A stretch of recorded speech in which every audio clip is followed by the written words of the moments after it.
गांव की बात युवाओं के साथ के अगले एपिसोड में संतोष जन सेवा केंद्र की तरफ से। और हमारे बीच में आज के अतिथि के रूप में श्री पंकज ओझा जी हैं। उसके बाद हमारे जन सेवा केंद्र के संचालक श्री संतोष दीक्षित जी हैं। साथ में शिक्षा के क्षेत्र में अभी एक शिक्षक के रूप में कार्य करने वाले श्री सुनील कुमार ओझा जी साथ में हैं, और मैं खुद संदीप ओझा। तो आज हम उसी चर्चा को आगे बढ़ाते हुए आज हम लोग बात करेंगे पंचायत स्तर पर गांव में स्वास्थ्य सुविधाओं को लेकर के, कि किस तरह सरकार की अनेक योजनाएं चलती हैं और स्वास्थ्य का लेकर के, और उनका पंचायत स्तर पे क्या प्रभाव पड़ता है और इसमें क्या क्या बदलाव किए जा सकते हैं, इन सब पे हम चर्चा करेंगे। तो शुरू करें। जैसे कि स्वास्थ्य सभी के जीवन में एक बहुत बड़ी फैक्टर है, चाहे वो उस जीवन आर्थिक रूप में देखा जाए या फिर विकास के दृष्टिकोण से देखा जाए। कोई भी बड़ा पूरा परिवार है जो पूरे सिस्टमेटिक फ्लो में चल रहा है, लेकिन एक रोग उस पूरे फ्लो को बिगाड़ देता है। तो ग्रामीण जीवन में इस स्वास्थ्य की समस्या को कैसे देखते हैं कि इसका समाधान क्या हो सकता है? सबसे पहले तो इस चैनल के माध्यम से हमारे जो भी दर्शक देख रहे हैं हमारे पंचायत से, हमारे अलग क्षेत्र से, उन सभी को हमारी तरफ से सबसे पहले प्रणाम है। और रही बात स्वास्थ्य पे, तो स्वास्थ्य जो है ये सबसे बड़ा चैलेंजेस चीज़ है। ये हमारे पंचायत स्तर पे ही नहीं, हमारे देश पे भी बहुत सारी ऐसी बीमारियां हैं जो अचानक आ जाती है और कई लोगों को उसके शिकार बना लेती है। तो पंचायत स्तर पे जो है, अगर हम अच्छा से इसको अगर देखना चाहते हैं कि अगर सही से या सुविधा हो, जो भी सुविधा हो लोगों को मिले, जो हमारी सरकार की फंडिंग तो बहुत सारी आती है स्वास्थ्य पे, लेकिन वो फंडिंग हमारे जमीनी स्तर पे पहुंच नहीं पाता है। तो इसके लिए एक तो सरकार ही इसके जिम्मेवार नहीं है, इसकी जिम्मेवार आप भी, आपकी भी जिम्मेवारी बनती है कि हम सही से रहें, सही से खाएं, ठीक है, अच्छे से जो भी चीज़ है जो हमारी शरीर को जो मांगता है। जैसे हम आजकल देखिए मांसाहार भोजन बहुत सारा चल रहा है, लोग नुक्करों पे, बहुत सारे होटलों में अलग अलग चीज़ें खाते हैं। तो वो खाने का मतलब हुआ कि आपके जो है टेस्ट तक ही है, भीतर जाने के बाद वो तांडव ये लाइफ स्टाइल से जुड़ी हुई जो बीमारियां हैं जिसको क्रोनिक एलिमेंट्स बोलते हैं, खैर वो तो हैं ही।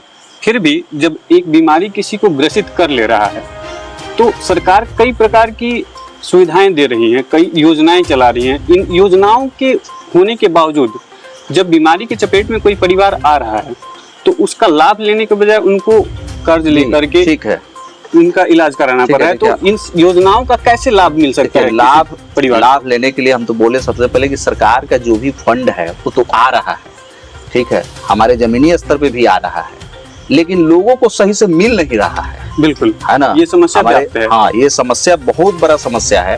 तो इसके लिए हमारे जो प्रतिनिधि हैं, हमारे जमीनी स्तर के प्रतिनिधि हैं, उनको इस पे पहल करना चाहिए। जो हमारे ग्रामीण स्तर पे बहुत सारे हॉस्पिटल है, उसमें जो है सही से काम नहीं चल रहा है, डॉक्टर पंक्चुअली नहीं बैठ रहे हैं, है ना, जो आशा लोगों के पास भी है ना, तो उस पे जो डॉक्टर जो है, डॉक्टर सही टाइम से बैठे, सही इलाज करे, है ना। अभी दिल्ली में जो है हमारा मोहल्ला क्लिनिक जो चलता था, मोहल्ला क्लिनिक जो, उसमें अच्छे डॉक्टर बैठते थे, अपना समय देते थे, बड़े बढ़िया डॉक्टर बैठते थे जो कि 1 घंटा अपना समय देते थे।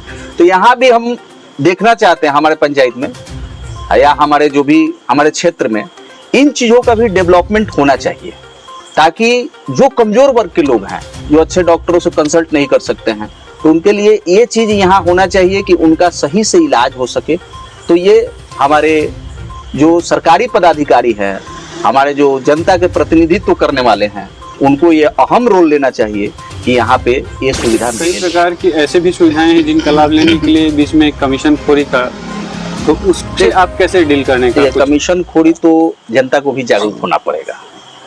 ये अगर कमीशन खोरी होती है तो अपने प्रतिनिधि को ये बात बताएं, प्रतिनिधि को उन पे एक्शन लेना चाहिए, प्रतिनिधि को भी एक्शन लेना चाहिए। अगर उनके पास ये समस्या गया तो उनको भी इस चीज पे एक्शन लेना चाहिए कि आखिर कहाँ फॉल्ट है। और जैसे कि हमारे यहाँ कुछ परंपरा प्राप्त साधन है, जैसे आपने जो क्रोनिक एलिमेंट्स के बारे में, लाइफ स्टाइल से रिलेटेड प्रॉब्लम्स के बारे में चर्चा किया, तो एक योग है, आयुर्वेद है, तो इसकी महत्ता को कोई नकार तो नहीं सकता, लेकिन बावजूद इसके सभी लोग ऐसे नहीं हैं जो इनको अपने दैनिक जीवन में शामिल किए हुए हैं। तो क्या लगता है, क्या ऐसे कुछ स्टेप्स उठाए जा सकते हैं जिससे दैनिक जीवन में योग, आयुर्वेद और जो भी परंपरा प्राप्त साधन है जो कि कम खर्चे में स्वास्थ्य को बनाए रखने में हेल्प करते हैं, तो इनको कैसे आप देखते हैं कि कैसे जन जन तक पहुंचाया जाए? देखिए, इसके लिए तो हमें खुद को जागरूक होना पड़ेगा और वो फैसिलिटी को हमें खुद आगे बढ़ाना होगा। हम एक से दूसरे से तीसरे से जुड़ते जाएं और एक मतलब हमारे प्रतिनिधि को भी यहाँ पे देखना होगा कि यहाँ पे जमीनी स्तर पे जितना भी है एक तरह का शिविर लगे, साप्ताहिक ही लगे। ठीक है कि सब दिन सबको टाइम नहीं है, हम ये चीज मानते हैं। कोई कहीं और जा रहा है, उनके दैनिक जीवन में बहुत सारे कार्य हैं, तो एक कार्य के अलावा सबसे अहम रखता है आपका स्वास्थ्य। जीवन आपका है तभी आप कुछ कर सकते हैं। तो सबसे बड़ी चीज है कि आप जीवन को अच्छा से अगर चलाना चाहते हैं तो इनमें आपका भी साथ चाहिए और प्रतिनिधि का भी साथ चाहिए। जो यहाँ पे हमारे जो मतलब समाज के प्रति जो प्रतिनिधित्व करने वाले हैं, उनसे भी एक कहना है कि आप मतलब कोई पद पे आप आसीन हो गए तो ऐसा चीज नहीं है कि वो हमारा पद मिल गया 5 साल बाद हम आएंगे, मतलब 5 साल से 1 महीना 2 महीना पहले आएंगे, चुनाव से पहले। जब चुनाव की बिगुल बग जाएगी तब हम आएंगे, तो हम सबके बारे में सोचेंगे। देखते हैं बहुत सारा काम जो पेंडिंग रहता है वो काम चालू हो जाता है ना। आप एक बार बुलाएंगे तो आप ही जाएंगे, ऐसा नहीं है। तो उनको भी ये चीज पे ध्यान देना चाहिए कि इसका एक साप्ताहिक शिविर हो या मंथली हो, कोई बात नहीं, साप्ताहिक हो मंथली हो, जैसे आपका है टाइमिंग आपको मिलता है वैसे आप कीजिए। उससे क्या होगा, हमारे समाज के बीच में जो है ना वो अवेयरनेस फैलेगा। अब जैसे आज जब हम बैठे हुए हैं तो आज से 2-3 दिन बाद 21 जून को अंतर्राष्ट्रीय योग दिवस है। तो मेरे मन में यह इच्छा है कि मैं आपसे पूछूं कि इस अंतर्राष्ट्रीय योग दिवस पे आपकी तरफ से क्या कुछ प्रोग्राम ऐसा कुछ सोचा गया है जिसको आप लाना चाहेंगे? देखिए, प्रोग्राम तो हमारा हार्दिक इच्छा है कि प्रोग्राम कोई भी जो भी जीवन से रिलेटेड चीज है वो प्रोग्राम छूटना नहीं चाहिए। ये हमारा हार्दिक इच्छा है। हम आपसे भी आग्रह करेंगे, यहाँ के समाज से भी आग्रह करेंगे कि आप लोग एक बार इस चीज पे अपने आप भी पहल कीजिए, है ना। हम तो पहल कर ही रहे हैं, हम तो आपको कह ही रहे हैं कि आप एक जगह सुनिश्चित कीजिए, जगह सुनिश्चित कीजिए। वहाँ पे जो 21 जून को आने वाला जो योग प्रोग्राम है इसको आप डेवलप कीजिए, आप चलाइए। ऐसा बात नहीं है, घर पे आप कर लेते हैं, अच्छी बात है, कर लेते हैं तो कोई दिक्कत नहीं है। लेकिन इसको एक समाज के अंतर्गत करने से, एक ग्रुप में करने से क्या होता है, इसका संदेश अलग जाता है।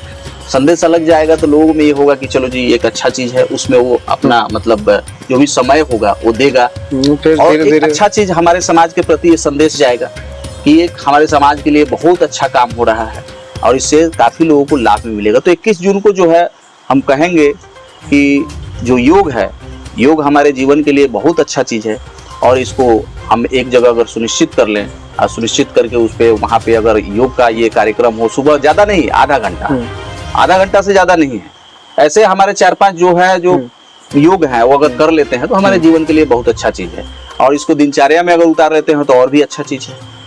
बहुत बहुत धन्यवाद।